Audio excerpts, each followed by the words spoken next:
justice. We can do that. We can excoriate them in a very powerful way by exposing them and saying, no, no more unsound currency. We demand checks and balances. We demand accountability. We demand oversight. We demand that we, the people, at large, all of us, not some of us, no, not some of us, all the people get their way. But just so you're not standing in the way of anybody else out there receiving economic justice, social economic justice, okay? That's what it's about. The only way, you can't be free if you're living in poverty. It's not up to you to be somebody else's conscience and decide who's lazy and that their reason is not valid for dropping out of the system and being a misfit and saying, I don't want to play this game, it's rigged. You stay out of it. That's none of your business. You mind your own business. If you feel that paying taxes is so wrong and you want to blame the poor people for your taxes being high, those entitled class of spoiled brats out there that want to sit around on welfare, okay, then you stop paying your taxes. You stop feeding the beast. You starve the beast. You do whatever your conscience dictates. But stop blaming the effect of the problem and start blaming those causing the problem. Do you understand that are debasing your currency, and it isn't the poor? To what avail are the poor debasing your currency? They're not creating the economic policies we're living under. Get mad at the causers, darn it. I get so upset because I feel like it's wearying that I'm going over the same things over and over and over. And I tap into God, but sometimes I still feel weak and feeble. You know, I feel like the whole thing is such a mess, and we're headed for such a collision with reality here, all of us, that we're going to get involved in some kind of really ugly, not a civil war necessarily where it's nationwide, because we're, you know, thankfully we are decentralized enough that we got all these states in America. So you might see a big problem in some city and some state. You know, that's similar to a civil war where people are just saying, no, I just will not tolerate Donald Trump and his supporters. He's a racist. He's a xenophobe. And he's this and he's that. And no way you're not going to get your way. You're anti-American. You're anti-free speech. And you know what? I'm not going to tolerate you. You know, this is you're untenable. It's your fault. It's, you know, it's all your problem. When, you know, when the truth is completely different. It's just ridiculous. The mess that we're in is ridiculous. Ridiculous. Okay? And people that say socialism, you know, look, this is a very, very hot button topic. It's a loaded term. It is a very subjective term. And in a lot of people's mind, socialism is the Robin Hood theory of egalitarianism, which is, yes, albeit twisted, the idea of taking from some to give to others, especially when you're forcing it. It's not like God says, you know, pay a tithe because this is the right thing to do. I want you to love me and give to charity because you love me. I don't want to coerce you and force you to do this thing. But, you know, he asks in the book of Malachi, would thou rob God? So tithing is very important. This is your first fruits you should give to charity. That's giving to God, even if it's symbolic. Even if your local charity is full of money, you're to do it anyhow, because otherwise you're robbing God. So I can't speak for how you see in your mind about paying tax. If you're just doing it because you want to avoid jail or penalties and all this, then that's your business. You speak to your own conscience. You have to consult your own God and get on you. Say, God, how should I look at this thing? Am I acquiescing by paying my taxes? Am I conforming? And, you know, should I not do this thing? Well, maybe he's going to tell you yes. And you're going to say, well, that makes me very sad because now I'm going to be poor, because if I earn money, I'm forced to pay taxes. But if I'm poor, then I'm poor. I'm a nobody. I'm a loser. I'm pathetic. I'm unsuccessful. You understand? So that's your own problem with your own conscience. I have my own problems with my own conscience I have to deal with. I have no doubt in my mind that I'm quite capable of becoming fabulously wealthy. But I can also have the ability to see the end from the beginning. And I can see that at this point in time, that is not going to make me healthy. Contributing to humanity, that would make me happy.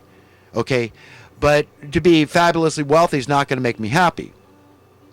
I do want to contribute. I do want to help people. I want to be a good friend, a good brother to humanity. But I've got to do it on my terms. I can't have somebody else be my conscience. Okay? We're all individuals. God is our source. That's who we turn to say, God, you know what? Am I being lazy? Is it true? Or is it really true that I don't want to play the game, and this guy out here who's got a wife and kids to support, he needs that job more than me. So is that really my motivation why I'm, hanging out in my mother's basement on welfare? It's up to the individual to decide that nobody can judge another human being. And if you don't like paying your tax and you think it's all going into his pocket, think again anyhow. Because when you're paying Section 8, for example. That's a federal program. I think the counties are all involved in this through these housing authority agencies, right? And that money, vast amounts of money, go directly into the pockets of landlords, the industry itself. So even if a landlord says, well, I don't take Section 8, no, I'm not going to have any part of that. I only rent to well-to-do people with good jobs.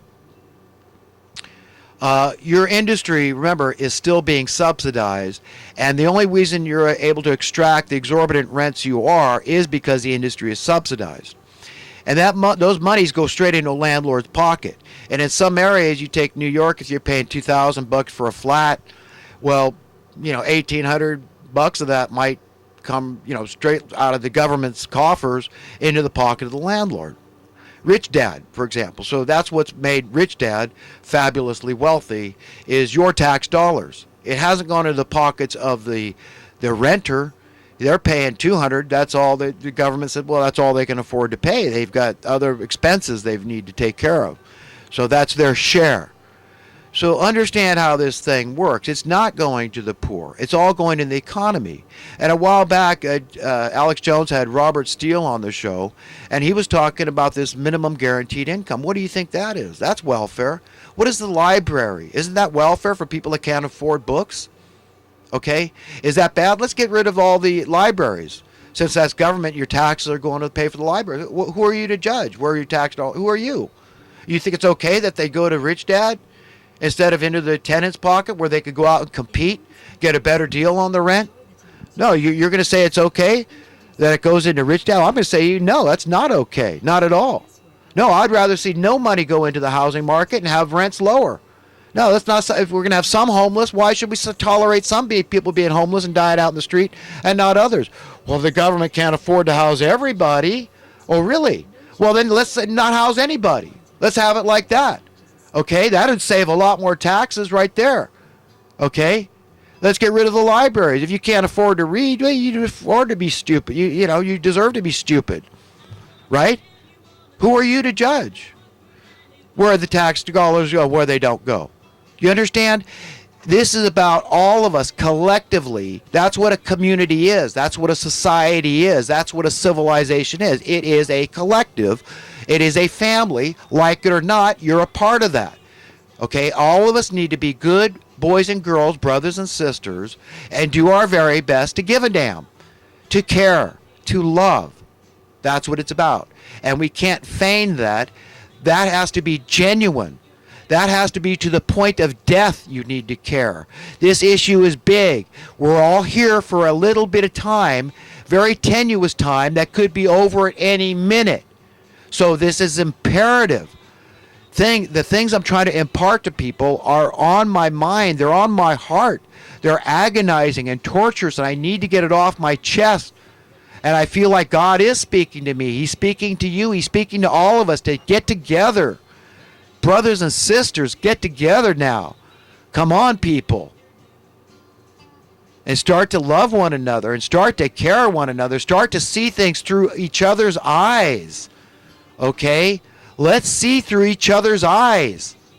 That's what we need to do. That's seeing through God's eyes. You can't say, well, this is my situation and that's why I believe the way I do. No. What is his situation and why does he see the way he does? That's what you need to do. If you're going to have the wherewithal and the tact to be able to reach another person who you disagree with, and it appears to be a 180-degree disagreement where there is no solution to the problem, understand God is in the mix and he's able to give you a way. He's able to give you the smarts, the tact, the wherewithal to reach that person. That is having just an ounce of faith, that mustard seed of faith. Believe it and beg for it. Say, God, help me, because this thing is spinning out of control. The divisiveness has reached a fevered pitch in America, and we must come together as a family. If you're patriotic, then say, look, I'm patriotic. Trust me, believe me. Nobody else can judge me. And say, I want what's best for my country, and I believe what's best. But you can't shut out somebody else's speech. Everybody has a point to make. We're all in this thing together. All in the same boat. Okay? And the boat is really it's up to me, the boat's already up on the rocks with gaping holes in it, and most people don't see it yet. I'm just one of those guys that sees it. I see the collision has already happened. It's like a big long limousine that fits everybody in it, but the people at the front already feel it. You understand? They're already crashed, and for all intents and purposes, they're dead. They're out of the game. But the people at the back, they don't understand it yet, and they're saying, hey, do something with it, but it's already happening. The wheels are in motion. The momentum, the inertia is already taking you into the wall. You're dead too. The nation, for all intents and purposes, is dead, okay? Dead in the water. And as far as who's going to be our next king out there, or queen, okay, president, let's just pray God's will be done, because eventually it's going to be done anyhow. And I have a distinct feeling we are at that period in time that's known as the latter days before the end of the age, the period Jesus talked about. And I have a distinct feeling that Barack Obama may never leave office. Call that bizarre, whatever you want, but hey, I'm not the only guy to be talking that way. And I never heard anybody, well, they did talk a little bit about that with Bush 43, that he might try to pull something like that because he just loved being president so much, and he said so. But Barack Obama, he's actually said that he doesn't like it. But, he's awfully coy about that. That's pretty, cool. But, he really is a pretty good speaker. I mean, he's got a great voice. He's reached a lot of people, and his popularity seems to be higher at this point in time than baby Bush was, 43.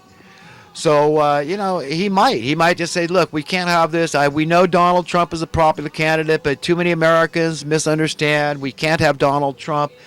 And, Hillary is the only thing the establishment will find acceptable, but the people won't find her acceptable because she's status quo, and it's just going to be the same old, this trend of just increasing oppression, increasing poverty, increasing dubious war, perpetual dubious war, increasing wealth disparity, increasingly losing the middle class, more of the same, the debasement of the currency, the increasing wealth disparity out there, income disparity.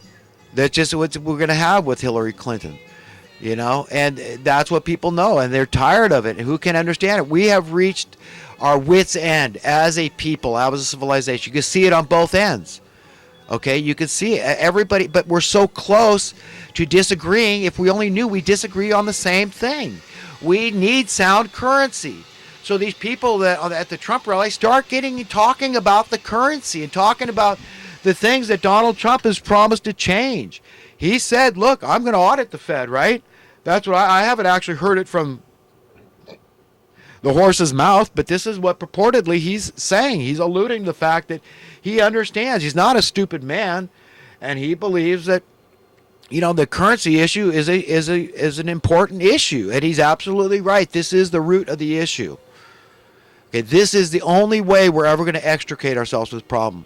If we start seeing our currency steadily go up in worth, and that becomes our new trajectory, the new trend is that this is the way it's going to be. This is how we could extricate ourselves from this mess. You'd see poverty dry up. Okay, you'd see the vast majority of crime dry up. You'd see drug use and pushing dry up. You'd see vaccinations dry up, because there's a lot of people that don't believe in laws, but they're not going to do it. If it wasn't their paycheck, they say, forget the Constitution, forget conscience, I need a paycheck, okay? That's what's going on here. That's why so many of these things, the abortionists, And the women getting abortion. Rich women generally don't get abortion. This is happening to poor women that are scared. They're financially